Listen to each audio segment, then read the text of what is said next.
Welcome to this presentation. I'm glad to be talking to you about teacher mentoring. This is a very important professional practice that I would like to share some information about with you today. And I hope you really, at the end of this presentation, start reflecting and thinking about applying it in your own context and practicing it as a teacher yourself.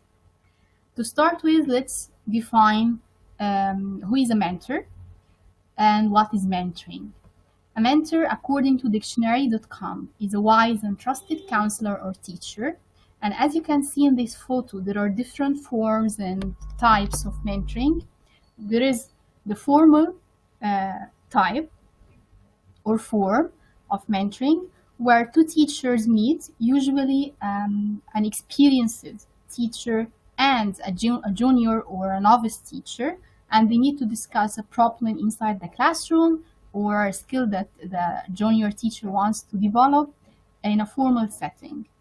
There is also an informal form of mentoring where two teachers, usually two fellow teachers, colleagues, and friends, meet over coffee or tea and they start discussing a problem that happened inside the classroom with one of the students or with a lesson plan or anything related to the class, and they exchange ideas on how to solve it.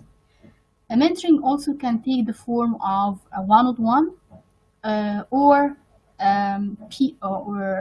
not peer actually, a circle or a support group kind of mentoring, where a number of teachers meet together to exchange ideas about their classes and problems that they would like help in solving.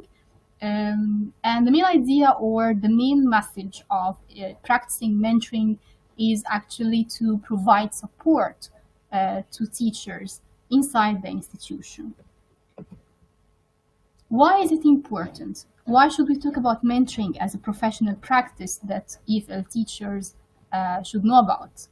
In the first place, when we talk about teaching, we normally talk about teacher practices inside the classroom. We talk about the problems that teachers face inside the classroom and how to help teachers solve these problems to provide a better environment for students to learn and achieve. But we rarely talk about how to overcome these problems to maintain good teachers in the profession and to keep the levels of motivation of teachers high.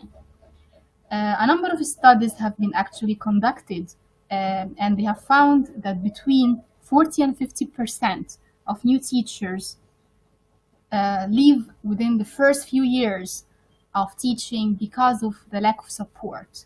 It's not because they lack knowledge about the teaching methodologies or lack knowledge about how to deal with certain problems inside the classroom, but actually because they lack the support from their peers, from their institution, in dealing with problems.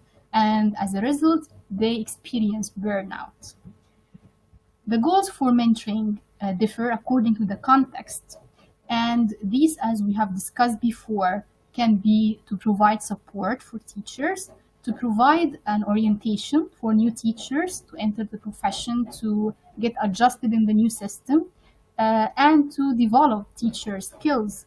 If you have a skill that you are not sure of or something that you would like to improve as a teacher, and we all have weaknesses as teachers, it's a good idea to seek the help of another teacher who is better at this skill, and then start mentoring session where you seek the help and support of that teacher and get guidance on how to develop yourself and improve this skill yourself as a teacher. There's also a goal for mentoring that is related to assessment, and this can take the formal or the informal ways. If you ask a teacher to come and visit you to provide feedback on your own teaching, and this feedback can be directed to the administration or can be used for your promotion. This is a formal kind of assessment in the mentoring cycle. But it can be also informal when you ask when you ask a teacher or a friend or a colleague to come and visit your class and then give you a solution for a problem that you would like to hear from others about, or to give you feedback in your teaching in general. And this is usually helpful for us as teachers because we don't see everything that happens inside the classroom. We are usually busy with like teaching and managing time and really doing a lot of things inside the classroom. It's a good idea to have a second eye and to have someone come and see you from the outside and then give you that perspective. There are also types of mentoring. There is the inductive mentoring and collaborative mentoring. And I would like to focus on the collaborative type of mentoring, where the teacher mentee is the one who talks, who reflects, who is actively participating in their own development, rather than having one person in the process who is the one judging, giving the advice,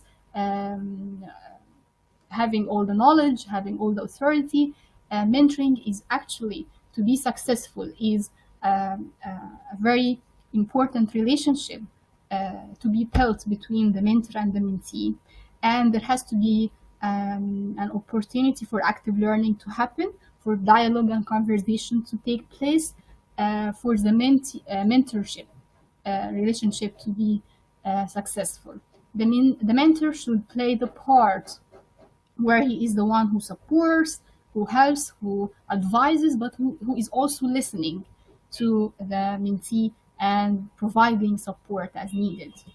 The mentoring process consists of different stages, but it is a cycle.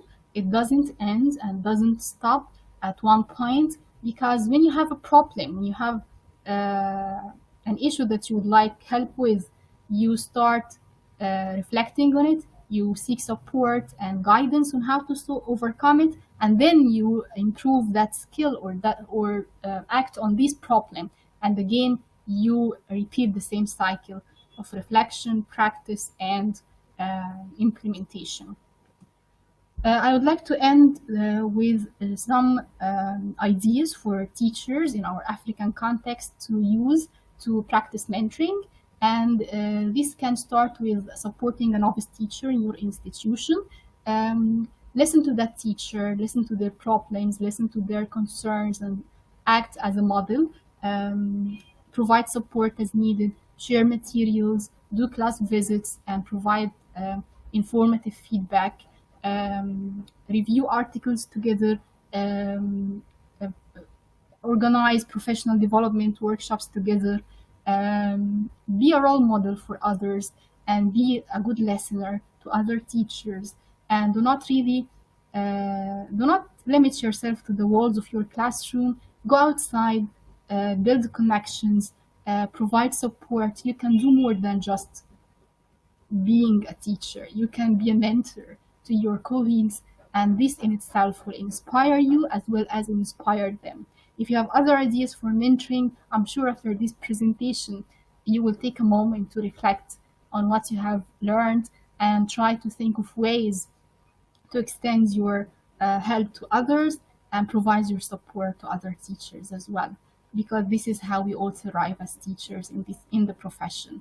Thank you for listening.